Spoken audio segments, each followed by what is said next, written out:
Welcome to InSight Aviation, where we welcome pilots, captains, air traffic controllers, and aviation professionals from around the industry.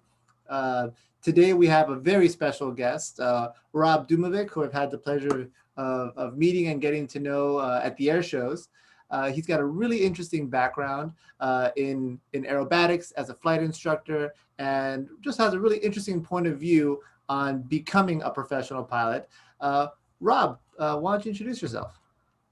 Hello and welcome. My name is Rob Dumovic, and I'm one of those weirdo pilots. I decided very early on to be a professional flight instructor. And so, I got to start my video. I got to click a button. And the professional flight instructor means that I get to do a lot of things with a lot of very interesting people. And it's a great honor to finally get onto this program here after, when did I first meet you, Eddie? Like 2016 or something like that? Sounds about right, yeah. Yeah. And I think that might have been either my first or second Sun and Fun, which was kind of a fluke as to why I was there. I think that first Sun and Fun, actually, no, I met you in 2017. It was my second Sun and Fun, but it was my first Sun and Fun. I was in the shower like 2 days before the show, and I was like, wait a minute, I'm an adult. I have money. I can go to this thing that I've never been to. And I was like, I got to go. So it was everything that's kind of come about with meeting you and everything was mainly because of that decision in the shower. So I'm happy to be here. Good to see you again, my friend. You know, those moments of clarity, moments of levity usually come in the shower, right? Or when you're going for the run and you're not thinking about stuff, you're like, oh, wait a second, I could totally do this, right? Yeah. And at some point, I'm sure they clicked in your head like, hey, I could fly extra 300s and be an aerobatic pilot, right? And yeah, you can do that. I think the desire to fly extras started at a very young age, especially to be a pilot, and even then an aerobatic pilot. So yeah.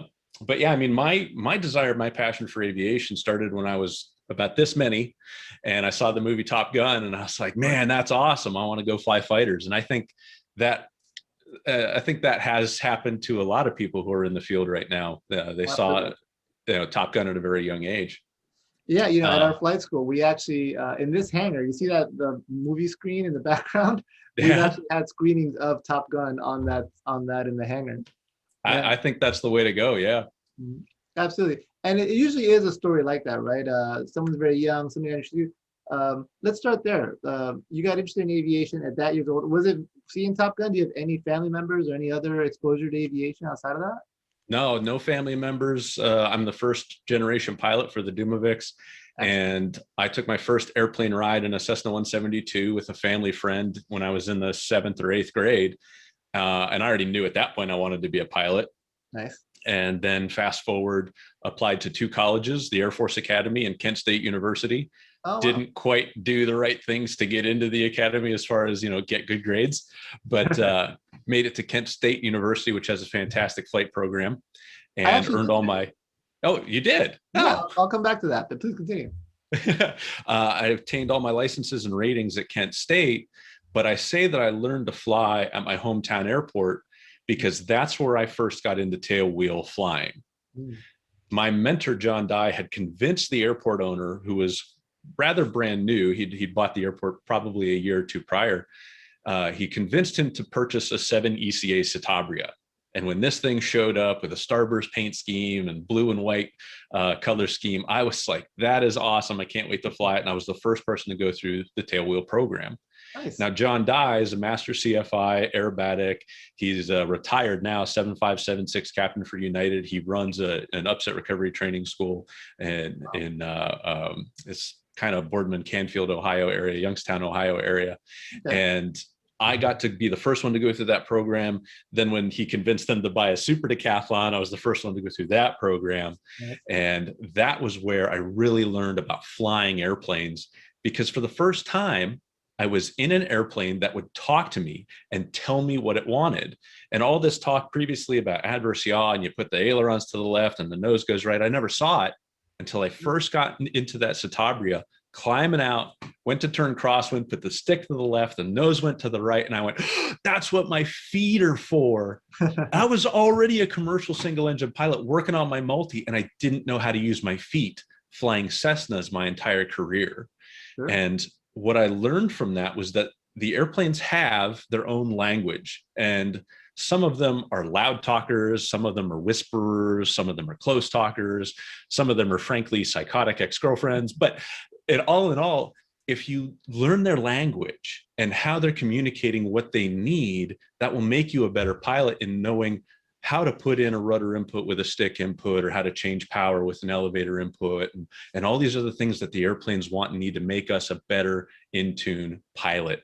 And that's the difference between being a pilot and an airplane driver. And I think the Pipers and the Cessnas, unfortunately, don't challenge us enough as pilots to make us really, really good, unless you have that really good mentors that I've had along the way that helped me to understand the language of the airplane and how to fly it really, really well. So it's not that it's impossible to learn how to fly these Pipers and Cessnas very, very well, but it takes some really skilled guidance because the airplanes are so friendly. And well, exactly. So that's, I was just thinking about that. Its best selling point and attribute is that it is a very complacent, easy to fly airplane. It's very forgiving. And that's why it's great for low time students that are, getting their private or their instrument. But it seems from your point of view, as an interesting point of view, is that it's also its greatest weakness because it doesn't challenge you. Yeah. And so, I mean, you take it back to World War II when we were taking 20, 21, 22-year-olds at very low times, 200 some hours, and putting them into 1,200 horsepower fighter airplanes and telling them to go fight the Germans and having great success at it. Yeah. Now, you couldn't take a 200-hour pilot who learned exclusively in a Cessna and put him in a P-51 and expect that to turn out well. So, what kind of changed? And I know military training and all that is a bit different from the civilian world.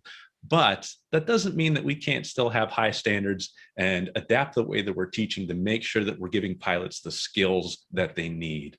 Absolutely, absolutely. So let's take it a step back into your path into becoming a pilot. Are you from the Ohio area? I didn't realize that. Yeah, I was born and raised just south of Youngstown, Ohio, in a little town called Salem. Nice. And Kent State University was about 45 minutes up the road.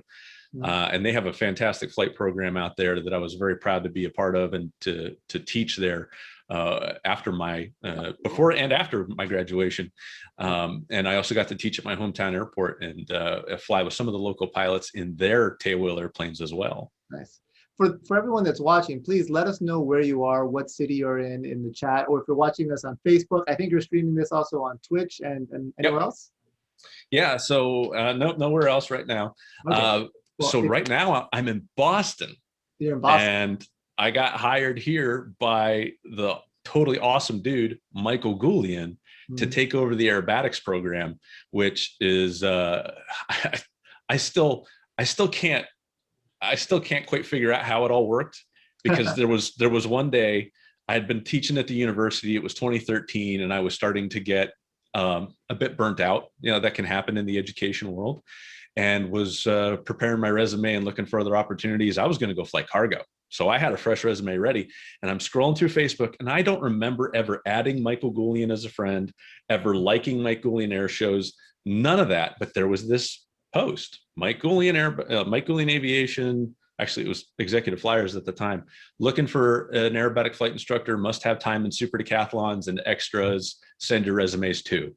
And I went, well, I got about 100 hours of tailwheel, 20 hours of super D time, and 0.5 and an extra 200.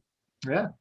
What can hurt? So I sent my resume, and I got an email back. I think this was a Thursday. I got an email back on Monday saying, hey, looked at you. We would be honored to get you out here to Boston to take a look at the school and do an interview and all that. What do you say? And I couldn't believe I got an email back. But the problem was, I couldn't afford to fly out to Boston. Sure. I couldn't afford the flight. I couldn't afford the hotel. I was like, thank you very much for the opportunity. I have to decline respectfully at this time. I just can't afford it. And I was just upright and honest. And they said, well, we're going to the Dayton Air Show in a week. Nice. Do you want to meet us down there? Yeah, I'll go to a free air show. Of course, right? And I'm like, well, all right, but can I bring my dad? They said, yeah, sure. Bring your dad. We'll put you up in our chalet. Mike does this awesome thing. He's got a NASCAR hauler, and he puts the chairs out, as you know. Yeah. And it's got an awning and food and all kinds of displays and stuff. And I'm like, yeah, sure. We'll go out. So my dad and I make the journey down. And he was the one that took me to my first air show at the Youngstown Air National Guard Base, Air Reserve Base. back in like 1987 or 88, something like that. I was young. Oh, it had to be 91. Anyway, so I'm like, this is so appropriate that I take him, because he's been a part of fostering this passion for aviation my entire career. So we get down there, and it was the weirdest interview I've ever had in my life, because it was Michael Goulian, me, and my dad. Yeah, how long did their dad come along? Let alone, to me, like a legend of Michael Goulian. Yeah. But Mike was totally cool with it. And the very interesting thing happened that has happened a handful of times in my flying career. It stopped being an interview and it turned into a conversation between two people that love airplanes. That's the best. And within 15 minutes, he stopped using if statements and started using when statements. That's nice. About when you come to Boston, when you're working for us. I'm like, that's nuts. He hadn't even officially offered anything to me yet, but I noticed that change. And we sat there for 45 minutes until he had to go get ready for his show. So like that was the first, like, holy cow, life is about to change and go in a completely new direction. In a big way. Let's yeah. take a minute right there, because a lot of the people that are coming to, well, two things I want to touch on, right? Is for those of you that don't know who Michael Goulian is, it's a great time to Google him. Yeah. So if you're a fan of aviation, you've probably been to an air show. Those of you that are international, I know air shows are not as common. Get yourself to an air show. Sun and Fun just happened here in Florida about a month and a half ago. Oshkosh, the biggest air show in the country, is coming up in July. Find the nearest air show to you, and you will see something like what's in the background here of Rob, just a bunch of people walking around admiring planes of all shapes and sizes. And you get to see some of the most amazing pilots doing things that boggle the mind, like Michael Goulian, who's champion aerobatic pilot, Red Bull racer. Watch the videos, right? Yeah. I can't really explain what it is to see an Extra 300 do its aerobatic flight and dance. So that's definitely something I wanted to touch on right away. But you mentioned their interviews, and that's something that comes up on this quite a bit, because a good part of our audience are pilots that are young in their career, or maybe looking to make that next move. And you hit on something really I like there a lot. When an interview turns into a conversation, you're doing it right. Mm-hmm. Right? Yeah. This comes to that point. And I hear the same from airline pilots. When you get to an airline level interview, you know how to fly. You've got thousands of hours in the logbook. Everyone knows you're probably already typed. They want to know if they can spend 3 days with you on the road. Right? Yeah, exactly. Those interview skills are so critical. Absolutely. And that also, I think, goes hand in hand with your check ride technique and skills and how you approach a check ride. Mm-hmm. And for the first, I don't know, 4 or 5 check rides that I took, plus I was at a 141 school, so we had stage checks. Mm-hmm. I was nervous. Sure. I was terrified going into the check ride. Perfectly and normal. CFI, leading up to that, I did not want to be a CFI. Did not want to do it at all. I didn't want the responsibility of trying to take an 18-year-old who can barely drive a car and giving them the third dimension and 2,000 pounds of aluminum and flammable liquids. It's probably not the way to think of it, but I didn't want that responsibility. So while I was doing that training, I was also working as the commercial pilot, giving airplane rides at the local hometown airport in Salem. And the reaction of the customers every time we got out of the airplane was always the same. I loved that. That was awesome. This is cool. I can't wait to do this again. And I thought, you know what? I love this. This was awesome. It is cool. And I just got to share it with somebody. And so I realized that a check ride is just another opportunity to fly with someone else who loves flying airplanes as much as I do. And then I get to demonstrate to them how much I love flying those airplanes. And so my previous check rides where I was nervous and sitting in the hoping to answer the rote information, my CFI check ride, I was sitting back in the chair. I was just chill, was asking him questions. He was asking me questions. He's like, why don't you tell me how this works? I'm like, yeah, sure, no problem. Let me draw it out on the board for you. And the attitude, the approach, everything behind taking a check ride and an interview changed once I realized that I was just sharing this thing that I loved with other people. And so that's how I approach interviews and check rides and things like that now. And I'm training. Yeah, I'm training to be a DPE with the Boston FSDO out here. And that's how I want to come into the check rides. I want to make the candidate, the applicant, feel that same way. Like, hey, I love flying airplanes. You love flying airplanes? That's right. We're going to go fly an airplane here in a little bit. We're going to talk about it first, and then we're going to go do it. So just do this thing that you love to do, and you'll have a great time. You know? Yeah. Absolutely. I always say that examiners, they're not there to fail anyone. In fact, I've had examiners come to me. We had a string of 3 students who just weren't cutting the mustard, right? Yeah. And the examiner comes and knocks on the door. He's like, "Hey, I don't come here to fail students. Like, what's going on?" Right? So we had to dig in and kind of do a little bit of course correction there. And I love that. I love that he came to me and said, like, "I don't come here to fail students, right? Like, I Yeah. come here to make sure they're safe, and keep applying." So it's a great attitude. So that's something we can definitely dive into maybe a little bit later, is becoming a DPE. That's a big step. Yeah. How many hours are you at now? You've been in the industry for a while. Oh, I'm just north of 8,000 or so. I've flown 50 different types of aircraft, including some experimental ones, blimps, helicopters, and done some test flying for aircraft that we're working towards certification for Part 23. And unfortunately, I can't talk a whole lot about that yet, the contract stuff, but it was a lot of fun. I bet. Test flying this aircraft for a local company up here, and we actually did manage to get the aircraft certified. So Excellent. really, really awesome stuff that was going on there. But That's variety.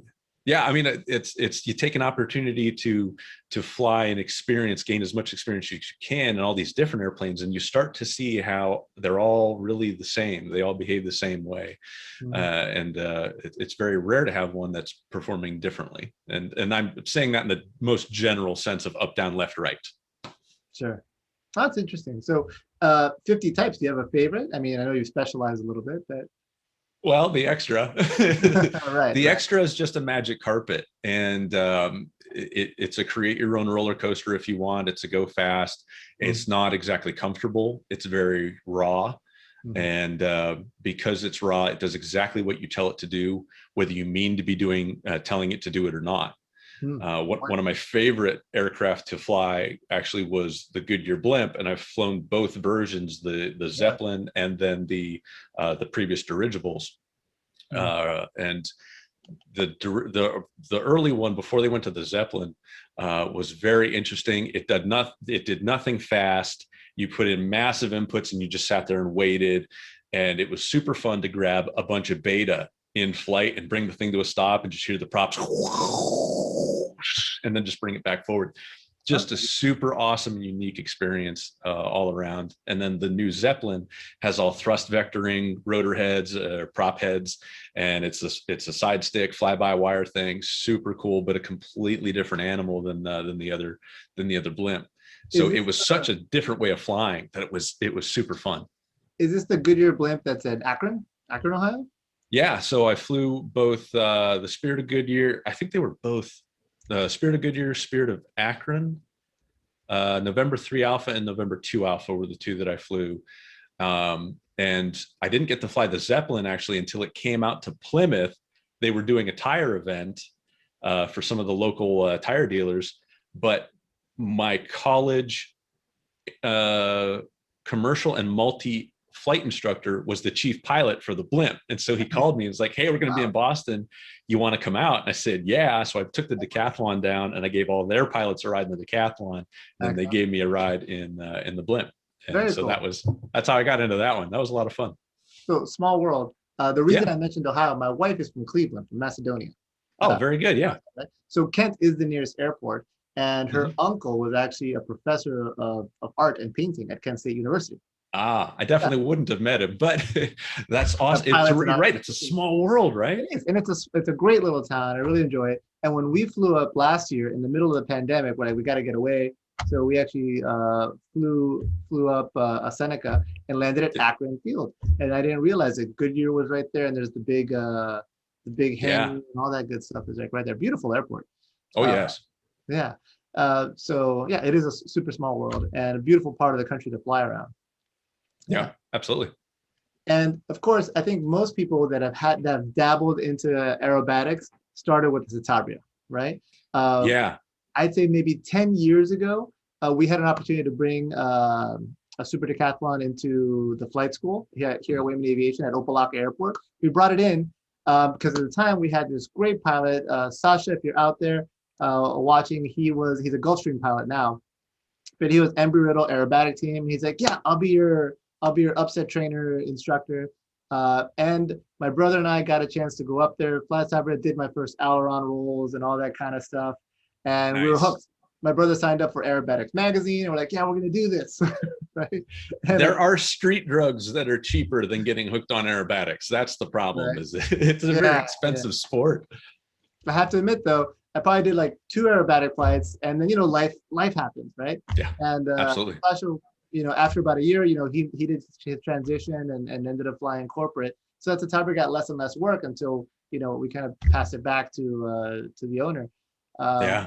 so since then, I've gotten to slip away a little bit. I was actually out in Vegas and flew Extra 300 with, the name escapes me right now. It's a great operator out there, but they sell it, just like you said, as a roller coaster without rails, right? Yeah. For all the thrill seekers in Las Vegas. And I was like, okay, that makes sense, but I'm a pilot and I kind of I've done a couple of aerobatic flights. So he's like, oh, great. So, we started getting a little bit deeper, starting to get a little technical and like doing all this stuff. I shared the story with you before that a good aerobatic session is like maybe 20 minutes, right? Maybe. Yeah. Maybe, right? You kind of, and you got to build up to that. You're taking a little bit softer training wise. Maybe you can do 30, 45 minutes. It's not like a air show routine, right? You were kind of introducing maneuvers. And the extra would be out of gas mostly, but yeah. So I did that. And then he's like, hey, you want to fly the Red Rocks? Because the Red Rocks are right there outside of Vegas. Ooh, I was like, sure, yeah. let's go check out the Red Rocks. Little did I know that after our 30+ minute like workout, we were going to be doing loops and rolls all through the Red Rocks. Yeah. So after like an hour, I was like, I'm done. Turn it around, point me back to the airport. You have to that build was that was pretty brave of him to take you through the Red Rocks, and it was well done by you to keep your lunch down. So I applaud you, sir. Very good job. Most of it, I'd say. I kept down most of it. It was a beautiful experience, and you're absolutely right. It's just it's an engine with wings. It does more than what you're right. You're kind of talking to it that you don't really know what you're saying. I think an untrained pilot is kind of saying more than they realize, and the airplane will fully act on your inputs, Yeah. right? And Yeah. then some. So that's really where the expertise comes in. From somebody who, let's say you're a Cessna pilot, private pilot, maybe you've done your instrument, like, would you jump right into an extra? Should you take that Citabria route? How long does it take to get comfortable? Every pilot is different. And I just had this conversation a couple of weeks ago with a friend of mine who currently flies F-16s, but he's got no tail wheel time, or at least very little. And he says, I want to buy one of these hot rods after I get out and have some fun with it, but I want to be safe. So what's my path? And so in his 5-year plan, in this specific case, I said, look, go out, get yourself a tail wheel endorsement, find yourself a decathlon and get 100 hours in the decathlon. Okay. That way you're proficient in the aerobatics, you're proficient in takeoffs and landings in an aircraft that's not exactly helping you, but not trying to hurt you either. Like the Citabria is friendly, the decathlon's a little less friendly, and then the extra is very much I will do exactly what you tell me, and I will do it right now. So if you're wrong quickly. And then we'll transition you into an extra, and you'll pick it up in like 5 hours and you'll be okay. Nice.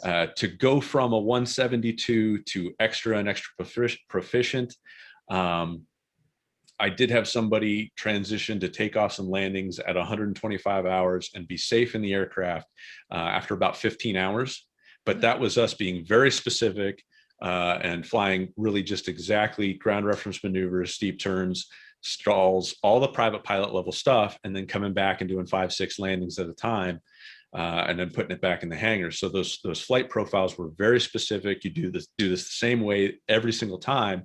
And once he could demonstrate routinely that he could do it, and I didn't have to do anything, I was just a passenger on the flight, I said, okay, go solo your airplane. So we'd met the insurance requirements, and he was at the proficiency that I held for a standard for being able to be safe in that aircraft. And then we worked on the acro side of things. So we'll get you comfortable, making sure you could take off and land in all kinds of conditions. I gave him crosswinds that you're going to have to deal with in his area, and just made sure that he went flying on the days that were going to be the most challenging, and that he was up to that challenge. And I gave him the tools in his toolbox to be able to do that before we really went out and hammered the acro side. That's good. I forget who I was talking to about this, but they said that we were talking about, was it crosswinds or it was a type of airplane, but that when you're with an instructor, do the challenging things, right? When you're doing that flight review or whatever it is, do the stuff that you're afraid of or that Mhm. makes you a little nervous, right? Because you have an experienced instructor with you, to help you kind of see where the edge is. And Yep. that's one of the things I love about aerobatics, because you always talk about the edge of the envelope. This is the do not exceed, right? Aerobatics is all about crossing that line, moving back and forth, kind of knowing where the line is and how far you can push it. So Yeah. you don't really know where the line is until you've jumped right over it. Yeah, absolutely. And in aerobatics, it's beautiful because you learn about the entire envelope of the aircraft and the entire attitude envelope as well. As a private pilot, you work between 45 degrees of bank and 15 nose up and 10 nose down. As a commercial pilot, you work 60 to 60 and 20, maybe 25 up, 10 down. Like that's 11% of the flight attitude envelope. Yeah, it's pretty That's narrow. what do you do if you're in suddenly now a 15th percentile of the aerobatic or of the flight envelope and you don't know how to get back to the 11? That's a problem. And so in aerobatic training, you learn about every single position that the aircraft can be in: nose high, nose low, upside down, upright, overbanked, all of that, and then how to get it back and how to manage the angle of attack, how to manage G-force. Uh, and that way you can keep yourself safe. You are safer as a pilot because you're now comfortable, more comfortable in those upset recoveries and those upset attitudes, to the point where we have anecdotes of there was I think it was an MD-11 or a DC-10 that lost an engine coming out of O'Hare. Like the engine fell off the left wing. Yeah. And the airplane started to roll over on its back. And the captain knew the right seater was a Pitts pilot. And he goes, "Your flight controls." Because whatever the captain was doing, trying to hold the nose up by pulling back and trying to roll opposite, wasn't helping the aircraft. Yeah. And so what the guy in the right seat did was he unloaded the wing. Now the wing doesn't have to support the weight of the aircraft. Now it's got full aileron authority. All the work the wing is capable of doing can be now dedicated to roll.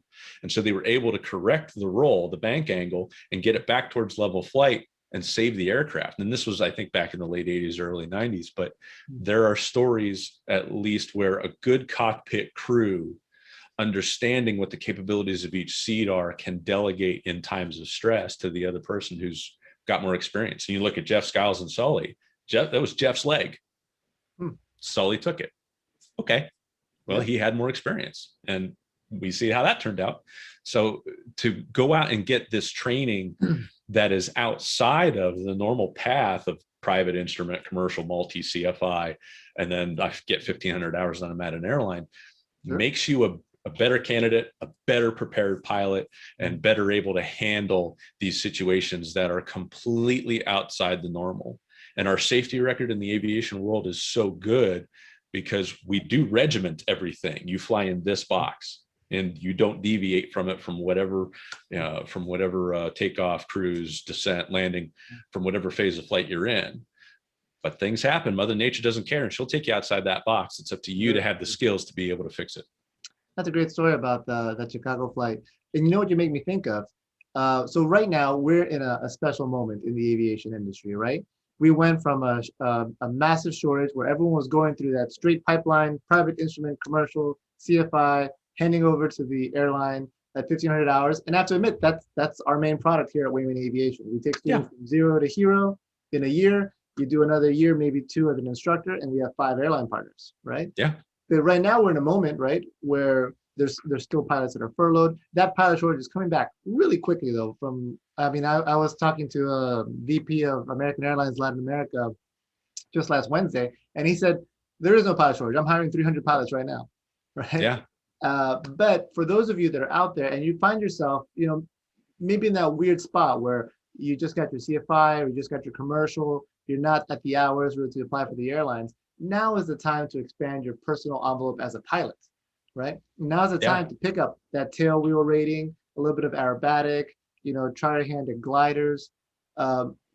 What's most important probably on a resume is that you stay active and you stay current, right? And if you have it available to you to go out and do some Citabria flights or a tail wheel rating, it'll make you a better pilot, right? When you're faced with these situations, keeps you current and seeing more of aviation, because I think there was a bit of a blinders situation there for 5 years where people are just like putting in the hours, trying to get to that six-figure paycheck.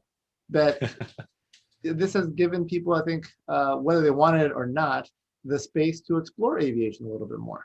Yeah. And I've been in this industry now since 2003, and I wasn't paying attention to it early on, but after about the fourth year, I started to realize that hiring was always this sinusoidal wave of ebb and flow, where they're hiring everybody that's got 1,000 hours, and all of a sudden they're hiring nobody.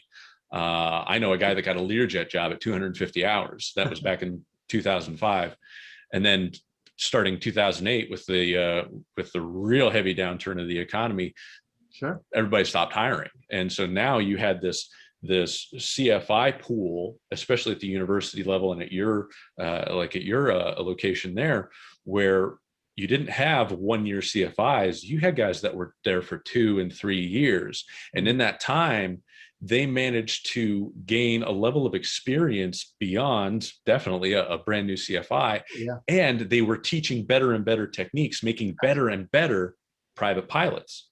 So like I talked about earlier with the World War II, taking 200-hour pilots, putting them in P-51s, sure. We had a ton of pilots come out of World War II and enter into the teaching world and the airline world.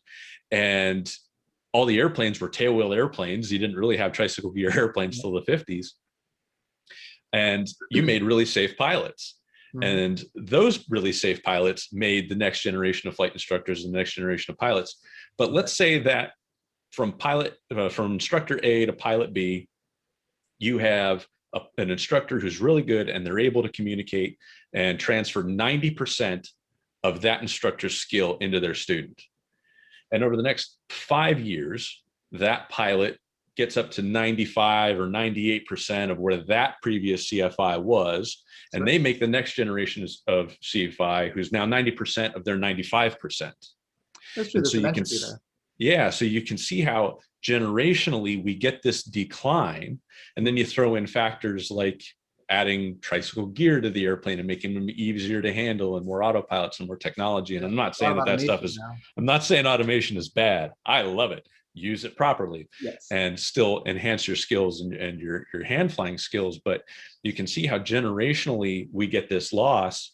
And so at the university, when the airlines were hiring everybody who had 1,000 hours, mm-hmm. you would have the brand new CFIs teaching the brand new CFI candidates. So you'd have a 90%er teaching the next guy, right? And they'd never really get up there. So I think it's actually kind of a good thing that we have these lulls in hiring, where you can gain experience as a flight instructor, make a better pilots behind you, and never be afraid to be a 4-year-old and ask why all the time. And that will help you master a craft and understanding. And that's the great thing that students do to us flight instructors, is they ask why all the time.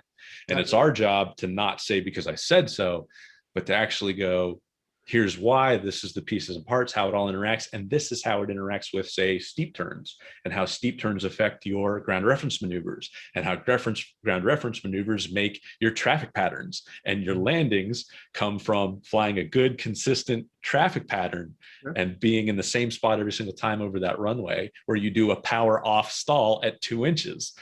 Oh, wow. Everything we do at 3,000 feet AGL applies to the traffic pattern and making our landings nice and smooth, so there's all these, everything takes time, that synthesizing it and kind of making it your own. And I do have to say, one of the silver linings of the current pause in hiring is just that we do not have a single green instructor in the building. Everyone's 1,000 hours plus.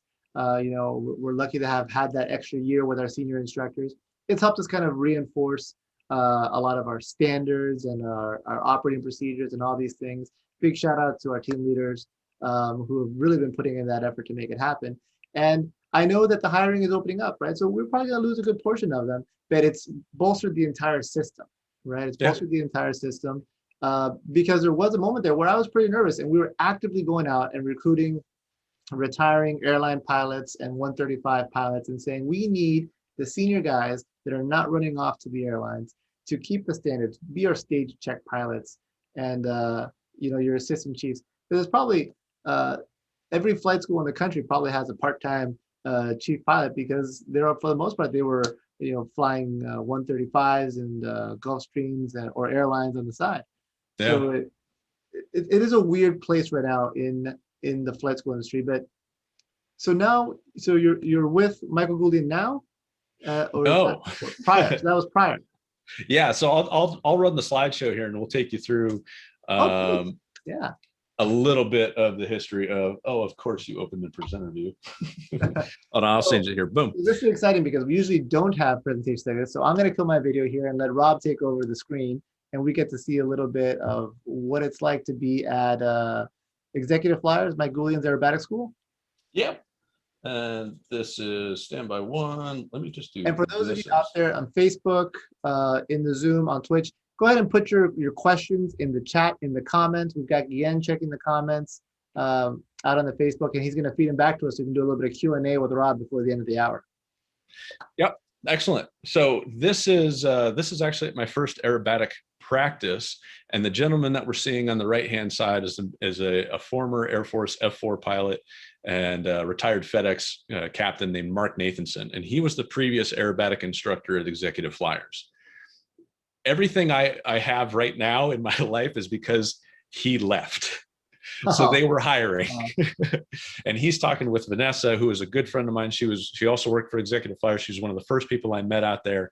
And they were good friends because they had worked together, and they're two fantastic people. But like Mark and I are very good friends to this day. I have flown his airplanes all around the country. We've done formation flights together. Nice. And just really awesome dude. He was at my wedding. Like, he was a guest on the podcast. I think it was episode 4, Fighter Pilot. He was the guest on. So, everything that I have right now, including my wife, my son, my house, is because he left. But still a cool dude, still teaches aerobatics. He's a DPE. He got me into the DPE program. We'll talk about that a little later. But that's Mark Nathanson. And so when he left, I had the opportunity to move out here to Boston. And this is a shot of Boston Logan. I didn't work here, but I worked at Hanscom Field, which is just up the way. And then they moved the aerobatics program to Lawrence, and then they moved it to Beverly, and then they moved it back to Hanscom. Oh my! And so I traveled where the airplane was going to be based, and I got to meet a ton of different people all along the way, and have a lot of fun flying the 8 Kilo Charlie Alpha Bravo Super Decathlon. And this is me at that same, I think this was actually at a contest at the same location, and got to meet some really, really cool people. This is me at my first contest with the guy on the left in the green shirt, in the bright green shirt, is John Shavinsky. He was just starting out in aerobatics when I got hired. He now is a co-owner in an Extra 300L. And he's just awesome dude. We've been roommates at several different contests. Awesome guy. Yeah. And then the gentleman on my right was another student of mine at the time. He was 17. His name is Rob Pinkston. Right. He is now the chief pilot for the Collings Foundation. And he's checked out in their P-51, their P-40, their F4U. I think they have one of those. Their SNJs, the B-17 that they had, 909, which is unfortunately lost in an accident. Yeah. The B-25, the F4, their helicopters, the UH-1. Like, he flies all their stuff. And here he is at 17. That's great. Yeah. After a couple of years in the decathlon, I got to transition into the Extra 200. And this was an owner's aircraft who was good friends with the Goulian family, had been part of the school for years, and he just never flew the airplane. Mm. And so when he and I would go out and do some training in it, he would say, okay, take me up to Maine, drop me off at my lake house, and take the airplane home. And after a couple of months of that, he was like, if you want to use the airplane, go ahead. So I asked, hey, can I take the contest? He said, yeah, sure. Excellent. And so I was privileged enough to be able to start my extra training and competing in this fabulous aircraft, which was now that I know more about setting up an airplane and control harmony and things like that, this was one of the most challenging airplanes to fly precisely, because the controls were set up neutral to almost negative. So if you made a deflection and tried to come back to center, it had no problem going past. And so you had to be very precise with your control inputs and where you put that stick, because it wasn't helping me at all. It was basically like trying to balance on top of a needle the entire time that I was flying it. Well, And I did manage to win some categories in a contest with this airplane, and it challenged me as a pilot to fly so precisely that now when I get into a more modern aircraft like the Extra 330 SC, this thing is a completely different animal in terms of both horsepower and control harmony. This particular aircraft here is Michael Goulian's airshow airplane, mm-hmm. which he trusts me occasionally to ferry around the country. And I have more hours in this airplane than the last year than Michael does, because I picked it up in January of 2020 and took it to California from Florida.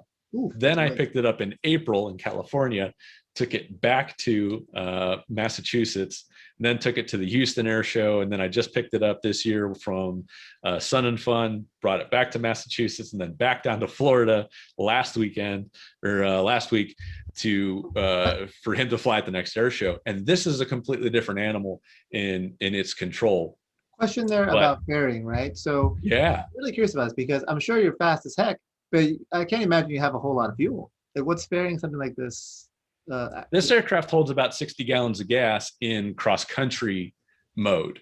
Okay. It's got 25 gallons in just acro mode. So you're sacrificing about, what's the math there, 35 gallons or so of fuel when you just want to do airback. So you don't want any fuel in the wings of these airplanes when you're doing as strenuous aerobatics as Michael is doing with it in an air show. So there's two center tanks that are for inverted flight, and those hold about 25 gallons of gas, and you're burning about 25 to 30 gallons an hour at wide open at air show performance. When I'm in cross country mode, I'm about 15 gallons an hour. So with 60 gallons of gas, I got about 4 hours of endurance until it's empty. Of course, we're not going till it's empty. Right. We're only planning 3.5 for our reserves. And in that time, I can go 600 plus miles, depending on the winds in this aircraft. And generally, it'll outlast the bladder. So I generally want to land by the time I'm at my reserve fuel or anything like that. But so that's actually it's actually a pretty good performance for cross country and shuttling around. Interesting. Yep. Yeah, it's about 190 knots ground speed while I'm cruising, and 15 gallons an hour, right in that neighborhood. And the airplane is actually not all that bad to fly. It's got XM radio, so I got my helmet on with my Bose, and she just rips. There's no heat, so it can be cold, but you just dress for that. Sure, yeah, that's just additional weight you don't need. But from this picture, you can tell. I mean, it's like engine, and that cockpit's just hanging on. Yeah, right. Yeah. So there's a little space behind my head for bags, and usually my helmet bag goes in there, and then in between my feet there's a space where really nothing's going on, and my backpack goes in there. So and you wedge water bottles around to the in between the frame rails, just to make sure that you have something to drink while you're there. And I don't dare eat in the thing, because I don't want to get any crumbs anywhere. And if Michael rolls over and it's all of a sudden, granola on the canopy, he's not going to be happy with me. But the airplane is an absolute ripper. It's a fun performer, and everywhere you go, it gets attention, and it draws people over, and it's an opportunity to be, while I'm not sponsored by Bose or Cirrus or Wheeling Aerospace Technologies or anything like that, if you're in the aircraft, you're a representative. Sure. And that customer's experience, that person's experience, whether they're a customer or not, their view of the brand is going to be reflected on how you are. So I'm always saying hi to people and shaking hands and saying, yeah, take photos of the airplane, that's fine. Mm-hmm. And I want people to do that. I want them to have that positive experience with it. And so, if Michael goes to an air show, this person shows up and goes, hey, I saw your airplane in Virginia, and it was really cool. It's nice to meet you. And he's going to be like, yeah, how was the ferry pilot? Was he a jerk? No, that guy was awesome. Like, okay, cool. So, if they show up and they're like, Wheeling Aerospace, I met that guy, he was a jerk. And you can't have that. No, so, sure. But this airplane is absolutely awesome. The 330 SC, it's got an experimental engine. It's probably about 350 plus horsepower, nice. And makes a lot of noise, which makes it really good for the air show world. And he's got an extra smoke tank, so he carries extra smoke oil with extra smoke injectors, so it makes a nice thick plume of smoke coming out the back of the aircraft while he's performing, and that really makes for a great show. And Michael does a very, very good job. Yeah, he does. Wonderful job. And then the other person who's a big part of this was my business partner, Matt, who's a student of mine. He's the perpetual student pilot. But here we are on a trip to the Udvar Hazy Center in a 172. And this was like the first real extended period of time together where we made a friendship and decided to start a business together. And he was one of my groomsmen on my wedding, like just been a really awesome dude. And he's part of the podcast as well as Spread Aviation, which you can find on Google Play, Apple Podcasts, and Spotify, as well as spreadaviation.com. So check out episodes with Matt and I in the podcast. Yeah, all you pilots out there, check it out. It's a great podcast. And actually, it's a good time to mention that this show, InSight Aviation, officially launched its podcast version last month. And we're on Spotify and Apple Podcasts. Look us up, InSight Aviation. Very good. All right. That was an excellent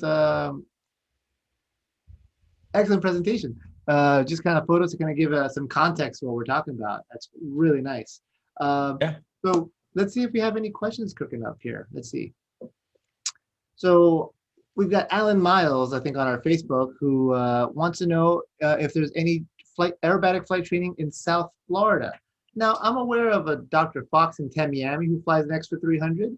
He does some spin training, but actually, I don't think it's the right equipment for spin training if you want to be a CFI. I kind of feel like spin training, if you want to be a CFI, should be done like in a Cessna 152, like what you're going to be training in, right? Because the idea is to help if a student gets into a situation that you're ready to help there.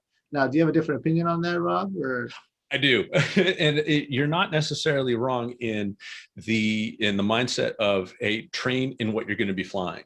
Mm-hmm. What I don't really like is I don't like the tool for the job. I've spun Cessna 152s, 172s, and in my professional opinion, they get into the incipient mode of a spin and they kind of stay there, and it's more like a spiral. And we have seen at Kent State University, we actually had a safety stand down because the 152 that was being used, and we had cockpit video, this was unheard of in 2007 or 2008, but they'd figured out how to mount a camera and record this thing. Because they were in a spiral mode instead of a spin mode where the wing is stalled and drag is very, very high and airspeed stays low, the airspeed got up really, really high and exceeded VNE during the recovery. But the other bad thing about that is they were into what's asymmetrical loading. So they were rolling and pulling all at the same time. So the aircraft was rolling and pulling. Yeah. Whereas we just want to roll, then pull. Okay. And so we had this video of the aircraft exceeding VNE and being stressed asymmetrically. And we ended up taking a really close look at that airplane in maintenance. But what it came down to, in my mind, was we weren't using the best tool for the job. We were using the best tool that we had. And I spent about 6 months with a buddy of mine, Tyler Kahn, who also went through the Tailwind Aerobatics program in Ohio, putting together a program for the university to buy a super decathlon. And we were going to be the instructors for that. We'd provide tailwheel, basic acro, UPRT, do all the stuff that we didn't want to stress our Cessnas with in this aircraft, as well as providing a higher value to our students. Our timing probably sucked because it was like 2009 and everybody was worried about money, but unfortunately we couldn't get that to go. So I recommend highly using a tool that's designed for the job, and the decathlon is great for that. The Citabria is okay-ish. I'd just rather have a stronger airframe. The Cap 10s, there's some places that use Cap 10Bs. Even those are getting up there in age right now. But I do know that Scott Farnsworth, he's just north of West Palm. Yeah. He's putting together a program with a decathlon. They just got that online. I know that they're going to do a good job. I haven't been through the program, but this is one of those things. This is one of those types of training where it's it's easy to have an overstress accidentally. And even I, who was doing upset recovery with a CFI in the decathlon, I called recover on a nose low recovery, and we start that at like 80 knots. I put him into the maneuver super, super slow, and then I give it to him right away. And he sat there and froze. And he finally kind of came around, he got the wings upright, and he centered the stick, and he still froze. And I'm watching the airspeed just ripping along. I'm like, okay, come on, buddy, come on, pull, pull, pull. And I'm giving him every opportunity to do it. And I'm the type of instructor who will wait. Sure. And allow them the opportunity to make the mistakes, see the conditions, and then recover from it, like do their own thing. And I'm not going to take it from them, because I don't think that helps them to learn. But I'll take that to the last minute. And we were getting real close to VNE when I finally grabbed the throttle and brought the G on slowly, and that G coming on increases induced drag, which freezes the airspeed indicator. And it's like, okay, well, you're an experienced pilot. You now saw this environment for the first time, and this was your reaction to it. Okay, let's digest that. Let's move on to the next one, and let's do better next time. It's okay to make mistakes, and I'm there so that they can make those mistakes in a safe environment. So I'm not the biggest fan of the 172 because of its characteristics, and it's not the strongest tool. And I don't feel good putting that back on the line, especially after an event like that. But if it's the tool that you've got, there just needs to be special care, special training, maybe a handful of CFIs. Not everybody can teach, the spin training, but just a handful of experienced, certified, trained individuals using the tool the best they can to get good quality training out of it. It can go a long way. So that's my long answer to that one. No, that was a great answer. And that was actually my question versus his question. His question was where to get flight training. Scott Farnsworth, I was not aware that he was putting something together. I know he flies the albatrosses, right? Yep. Yeah, he's got an L39, and I don't know if he still has the Extreme Airs, but he had a couple XA42s. And this was just on Facebook like a week or so ago, where they have a decathlon and a flight instructor coming on for that. Very nice. All right, so I have to check that out. Yeah, it's a nearby program. Down in Miami, Dr. Fox does Extra 300. I don't know if he does aerobatic training, but he does spins and things like that. So I imagine he probably moves a little bit further if you're good at it. And then, of course, there's Patty Wagstaff up in St. Augustine. But how can somebody work with you if they want to work with you? You got to buy an airplane, unfortunately. Right now, I only work with aircraft owners. So I travel around the country and give transition training in mainly extras and super decathlons. And I'm busy enough doing that right now that excellent. I'm away from home a little more than the wife wants me to, especially with a 10-week-old little baby. Yeah. Thank you very much. But it's been very unique. And so that kind of what I do now is built on my experience that I had with Michael Goulian at the flight school there, where I started out, I was hired to be the aerobatic instructor. But I had all this other experience and ratings and experience in the 141 world that I moved into. Okay, you're now the director of standards and safety. And then when the school got sold, it was okay, well, now you're going to be the 141 assistant chief flight instructor. You're going to go take a check ride. Okay, great. And I did that for a year. And there just started to be things happening outside of the 141 world, my flight instructing world there, where I was getting busier and busier outside of the school. And I wasn't willing to, forgive the language, half-ass what I was doing outside with spread aviation. Sure. And at the flight school, that's dangerous. And it's not fair to the client who's paying good money to come out and fly with me. And so a very hard decision was made to leave the 141 world and try to go out on my own with spread aviation and make a living at it. And so part of that has been the podcasting, the Monday night live streams on Twitch. Check us out, Spread Aviation on Twitch, and flying with customers every Monday night at 8 p.m. I'd like to do it more, but the Monday night at 8 p.m. because that's when The Bachelor was on, and my wife wanted to watch The Bachelor, and I didn't. So I was like, "Oh, honey, I got to go do this thing." So for a while there, we were sponsored by ABC's The Bachelor, But that has led to opportunities instructing all kinds of different people all around the country, both in aircraft and virtually, in my favorite game, DCS World. And now occasionally I play Microsoft Flight Simulator 2020, which I have some strong opinions on how they call that a flight simulator, but it's been just an absolute blast. And Mark Nathanson, who we saw on the first slide, he's a DPE and he's very busy, and he's been pushing Boston FSDA to get me in to be a DPE. And I'd be done by now if it weren't for coronavirus. I think a lot of people would be at different places in their lives right now if it weren't for coronavirus.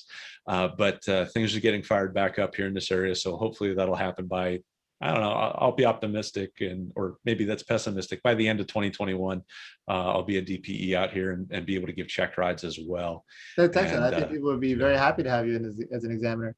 But just to build off that prior question, I think anybody that's watching, whether now or the Twitch or the Facebook or in the future, take a quick look around, right? Ask around at the FBOs, ask around at the flight schools. You will find that most places have a guy with a decathlon. You're lucky if you find someone with an extra or a PITS or something like that. And these are some of the most passionate aviators I know, right? Because it's the fun flying, right? It's the out there, seat of your pants, like this is what an airplane can do, right? Yeah. I have a guy here on the field, Peter, who does PITS rides for foster kids. Oh, nice. Yeah, that's how he introduces people to aviation. And I just thought that's the best thing in the world, right? And so you're going to find people like that. If you hang out at any airport, in the hangars, like, what you got in there, right? Yeah. People have some beautiful planes. So yes, there's some wonderful aerobatic programs out there, but they're few and far in between. I can't really think of too many like official aerobatic programs other than like Patty's in St. Augustine, Patty Wax up in St. Augustine, or it sounds like Mike Goulian's not involved with executive flyers anymore. No, so executive flyers, it started in 1964 and then it ended in 2018. It was absorbed by Horizon Aviation out of Providence. They bought the school and the aircraft assets and everything. But after a couple of months operating in a very expensive area, Hanscom Field, there's a very high cost of operation to be in there. They said, you know what, this doesn't make sense. We're not going to keep this place open when we can take the assets and go to a much cheaper airport and operate. Sure. And unfortunately, that's what they did. And I went with them. I moved to the other airport, which was twice as far away, but turned out the drive was 4 times as long because of Boston traffic. Lovely traffic. But I did that for a year and at the new location. And it was, I learned a ton. I met some awesome people. I loved working for Horizon Aviation and the owners out there. They were awesome. And that was why the decision to leave was so hard. It was because it was working for great people. And it's easy to leave a crummy situation, Sure. But yeah, so Mike Goulian doesn't have a full-blown acro program. He is exploding in the Cirrus world, however, in New England. I think he's opening his 3rd location up in Laconia, New Hampshire. They're hiring flight instructors. And I think there's going to be a 4th location, not in New England, opening soon, but I don't have enough information to talk about that. And Cirrus is a powerful airplane too, but I guess that's a whole other conversation. To put a pin in that one, though, you'll find that the vast majority of aerobatic instruction is independent. It's one-on-one, it's independent, and that's honestly risk and liability, right? A big flight school, it's tough to get the insurance and wrap around it when you have the production line of private instrument commercial. So you find that usually it's dedicated operators that have their plane and teach aerobatics. But I feel like every pilot should go out there, not just the spin training that you have to do for CFI if you're going that route, but to really go out there and kind of push the limits and get to know the airplane. Kind of coming to the end of our hour, Rob. I mean, if you had to share a few nuggets of wisdom that you've learned from the aerobatic world to an aspiring pilot, somebody coming up through the ranks, what would you say? Well, for more information, check out IAC.org. That's the International Aerobatics Club. And they have links in there for how to get started, finding local schools near you. And you can sort by state. And they have listings for everybody well, I can't say everybody, but everybody that is affiliated with the IAC and where you want to get that training. Never stop being a 4-year-old. And 4-year-olds ask why. And that's how we really get to the root of understanding of the of whatever we're working on, talking about, or trying to accomplish. And if we talk about levels of learning, rote, understanding, application, correlation, if we can't understand it, it gets very hard to apply and impossible to correlate. So find yourself a good instructor who challenges you, doesn't just, I don't want to say take your money, but isn't just occupying the right seat of the aircraft while you fly. But find a flight instructor who challenges you, to holds you to a high standard, and don't be afraid also to go up with a flight instructor, whether you're a student or a rated pilot or not, and go up into those conditions that make you maybe uncomfortable. Get with that experienced person and say, you know what, I'm weak at this. Can you help me? Sure. And hopefully they can, or hopefully they can at least point you to someone who can. And those are my big keys. Oh, and if you're going to go on an aerobatic ride, eat something first. Don't go on an empty stomach. You will get sick. So make sure you get your blood sugar up just a little bit before you take that first acro ride. Eat till you're not thinking about your stomach either way. You're not too full, you're not still hungry, and keep that ride to less than 10 minutes. Yes, I definitely recommend that. You know, that's a good point. We didn't even touch on the IAC because you're also an aerobatics judge, I saw.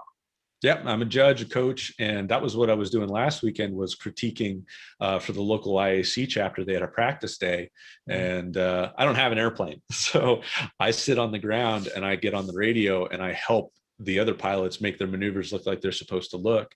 And I had a couple of people, the organizer for the event, and another gentleman who was, I think he's a longtime IAC member for that chapter, were out at the judges table with me. And there were a couple times where I watched an airplane fly a figure and I said, okay, I need you to make these changes in the stick input. And then they came back around and they flew it perfect. And I'm sitting there going, yes, yes, because I was able to communicate to someone else in another airplane and make them make a 3D path in the sky that was exactly what I wanted it to be, was exactly what they wanted it to be. And that I was super pumped up about that. So while I wasn't in the cockpit and I wasn't feeling the G, I did get to have an impact and a change, and I got a lot of enjoyment out of that. That's wonderful, Rob. And I hear the passion and the enjoyment you get out of aviation and what you're doing. I certainly hope that anyone that's watching and starting their steps into aviation gets that passion and that joy out of it. Rob, once again, how can people get a hold of you and spread aviation? Yeah, so Spread Aviation, give us a like, follow, subscribe on YouTube, Instagram, Facebook. You can reach us that way pretty well. Head over to spreadaviation.com and check out what we got going on right there. And if you have any questions or comments for me, send an email to hello@spreadaviation.com. Very nice, very nice. And you can find Wayman at wayman.edu is our website, and at Wayman Aviation on Instagram and Facebook and YouTube and just about everywhere else at Wayman Aviation. I certainly hope you good luck on all your aviation endeavors. Thank you for joining us today. Thank you, Rob. Thank you for having me, and everybody out there, fly safe. Have a great afternoon.